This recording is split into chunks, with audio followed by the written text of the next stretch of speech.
রাজি একটা জায়গার নাম। ওখান থেকে কিছু লোক আসছে, এসে বলছে ইয়া রাসূলুল্লাহ, আপনি আপনার কিছু সাহাবীকে পাঠান, আমরা ইসলাম কবুল করবো। Trap trap. আপনারা কেউ ভালো করে খেয়াল রাখবেন এগুলা, যে কেউ যখন তখন যাই বলবে হ্যাঁ হ্যাঁ করতে যাবেন না। মানুষের কথার পিছনে, ওদের কাজের পিছনে উদ্দেশ্য বোঝার চেষ্টা করবেন। তো নবীজি 10 জনকে পাঠালেন, তারা দাওয়াত তো কবুল করেই নাই, হঠাৎ রাজি নামক জায়গায় তাদেরকে ঘিরে ফেললো। ঘিরে ফেলে 3 নিক্ষেপ করে 10 জন সাহাবী 7 জনকে শহীদ করে ফেললো। ট্র্যাপে ফেলছে, ট্র্যাপে। 3 জন সাহাবী যুদ্ধ চালিয়ে যাচ্ছেন, তারপরেও তার মধ্যে একজন হচ্ছেন খুবাইব রাদিয়াল্লাহু আনহু। কি নাম? নাম বলেন। খুবাইব রাদিয়াল্লাহু আনহু। খুবাইব রাদিয়াল্লাহু আনহুকে এক পর্যায়ে, মানে আর কতক্ষণ পারা যায়, 100 জন ঘিরে ফেলছে, আমরা 10 জন, 7 জন শহীদ হয়ে গেছে, 3 জন বাকি আছে, কতক্ষণ পারা যায়? তো তারা বললো যে তোমরা পাহাড় থেকে নেমে আসো, তোমাদেরকে ছেড়ে দিব। 3 জন মাশওয়ারা করছেন, না না নামা যাবেন, নামলে কিন্তু ওরা আমাকে ধরে ফেলবে।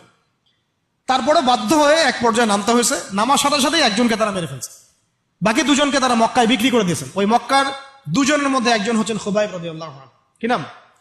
খুবাইব রাদিয়াল্লাহু আনহু। আরেকজনের নাম আসিম রাদিয়াল্লাহু আনহু। আসিম রাদিয়াল্লাহু আনহু। আসিম রাদিয়াল্লাহু আনহুকেও তারা হত্যা করেছে এবং তার লাশটাকে বিকৃত করার চেষ্টা করেছিল।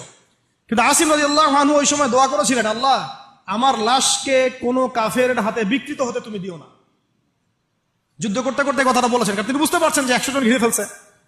ওদের একটা ট্রেডিশন ছিল লাশ বিকৃত করা, যে আল্লাহ আমার লাশটাকে তুমি কোনো কাফেরের হাতে বিকৃত করতে দিও না।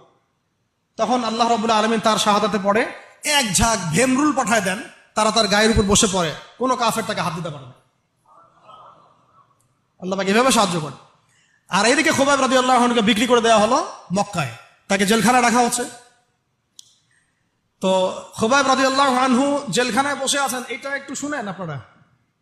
জেলখানায় বসে আছেন, তার খুরের কাজের প্রয়োজন হয়েছে। ছেলেদের প্রয়োজন হয় না? খুরের কাজ তো বুঝতে পারছেন, অ্যাডাল্ট আপনারা। তো খুর চেয়েছেন, একটা খুর, আমাকে একটা খুর দাও। এখন কথা হচ্ছে খুবাইব রাদিয়াল্লাহু আনহু খুর চাইছেন, খুর দেয়া হয়েছে, তারা খুর দিচ্ছেন।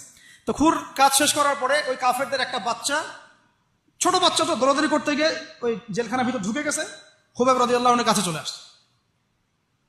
তো খুবাইব রাদিয়াল্লাহু আনহু কিন্তু পারতেন তাকে জিম্মি করে ওখান থেকে বের হইতেন,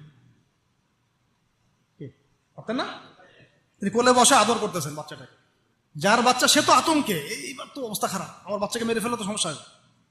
তো খুবাইব রাদিয়াল্লাহু আনহু তাকে ছেড়ে দিলেন এবং আল্লাহ পাক ওই জেলখানার মধ্যে আল্লাহর পক্ষ থেকে তাকে আঙ্গুর খাওয়ালেন। ওই সময় ওই আঙ্গুর কথা পাওয়া যাচ্ছে না, কিন্তু জেলখানায় তিনি বসে আঙ্গুর খাচ্ছেন। তো কাফেররা বলেছে নিজেরাই যে খুবাইবের চেয়ে শ্রেষ্ঠ কোনো বন্দী আমরা কখনো দেখিনি।